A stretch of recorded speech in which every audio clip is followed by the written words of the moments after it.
योगी बाबा 6-7 बार ना आते। अगर टक्कर होता 16 मंत्री ना आते। ये टक्कर नहीं है। भारतीय जनता पार्टी भी मान गई है कि यहाँ चुनाव समाजवादी पार्टी जीत के इतिहास बनाएगी। मेरा टिकट तो सितंबर अक्टूबर में ही श्री अखिलेश यादव जी ने, अवधेश प्रसाद जी ने घोषित कर दिया था कि भारतीय जनता पार्टी का उम्मीदवार कल घोषित हुआ है।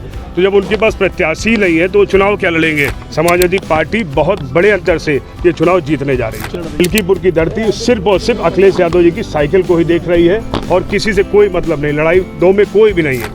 जिंदाबाद जिंदाबाद अखिलेश यादव नाम से जिंदाबाद। हमारी तो आस्था है ना, आस्था है, जग जाहिर है। नहीं तो है नहीं। हमारे लिए नहीं तो है नहीं। मैं तो सरयू माता का दर्शन करता हूँ, पंचमुखी महाराज का दर्शन करता हूँ, हनुमान जी का दर्शन करता हूँ, भगवान का दर्शन करता हूँ और गाय माता को चरण छूता हूँ, गुड़ खिलाता हूँ, केला खिलाता हूँ। तो ये आज की नहीं है, ये हमारी आस्था है और इस आस्था को हम कहीं प्रचारित नहीं करते। ये पूजा पाठ का, ये आस्था का हम प्रचारित नहीं करते कि आप लोगों को बुला करके हम इसका प्रचार करें, अखबार में दें। ये आस्था का है, ये दिल से आस्था है। उस अनुसार से हमें विश्वास भी है। हमें विश्वास है जब हम करते हैं हमेशा फतेह होता है। तो इस चुनाव में भी हम गए थे और अजीत प्रसाद भी गया था। तो निश्चित तौर से है, फतेह है। आप मानते रहो, कोई टक्कर नहीं है, कोई टक्कर नहीं है। किसी गांव में चले जाओ, एक तरफा ये चुनाव है। और अगर टक्कर होता तो आदरणीय मुख्यमंत्री जी योगी बाबा 6-7 बार ना आते। अगर टक्कर होता 16 मंत्री ना आते। ये टक्कर नहीं है।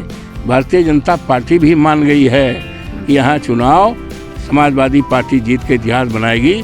जैसे अवधेश प्रसाद ने लोकसभा जीत करके देवतुल्य मतदाताओं की आशीर्वाद से, प्रभु श्री राम की कृपा से, हनुमान जी की कृपा से, सरयू माई की कृपा से और देवतुल्य मतदाताओं की कृपा से और हमारे नेता आदरणीय अखिलेश यादव जी की कृपा से, जैसे अवधेश प्रसाद आज पूरे देश और दुनिया में नाम है, उसी तरह से नाम होगा। धन्यवाद देता हूं कि आपने मुझे बोलने का मौका दिया है। मैंने अभी राम जी से आशीर्वाद लिया, हनुमान जी से लिया, सरयू जी का से आशीर्वाद लिया। मैंने नामांकन किया और 2 सेट में मैंने नामांकन किया है। देखिए, मेरा टिकट तो सितंबर अक्टूबर में ही श्री अखिलेश यादव जी ने, अवधेश प्रसाद जी ने घोषित कर दिया था। और मुझे अभी आप ही लोगों के माध्यम से पता लगा है कि भारतीय जनता पार्टी का उम्मीदवार कल घोषित हुआ है। तो जब उनके पास प्रत्याशी नहीं है तो चुनाव क्या लड़ेंगे। पूरी कैबिनेट उन्होंने उतार दी है, स्वयं मुख्यमंत्री ने भी प्रभार ले लिया है।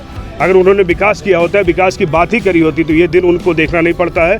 समाजवादी पार्टी बहुत बड़े अंतर से ये चुनाव जीतने जा रही है। चुनौती क्या देखते हैं, आपकी प्राथमिकता क्या हो? देखिए, समाजवादी पार्टी की कोई चुनौती नहीं है। समाजवादी पार्टी विजय की तरफ है। अखिलेश यादव जी की साइकिल और रफ्तार से चल रही है। ये स्वर्गीय मित्र सेन जी की धरती है और यहाँ पे सिर्फ और सिर्फ साइकिल ही रफ्तार पकड़ेगी और तेजी से पकड़ती जाएगी। देखिए, मेरे विधायक बनने से मैं रोजगार नहीं खत्म कर सकता हूं, लेकिन एक रास्ता जरूर खुलने जा रहा है। इस मिल्कीपुर उपचुनाव समाजवादी पार्टी जीतते ही ये रास्ता 27 का खुलेगा, जब इस प्रदेश के पुनः मुख्यमंत्री अखिलेश यादव जी होंगे।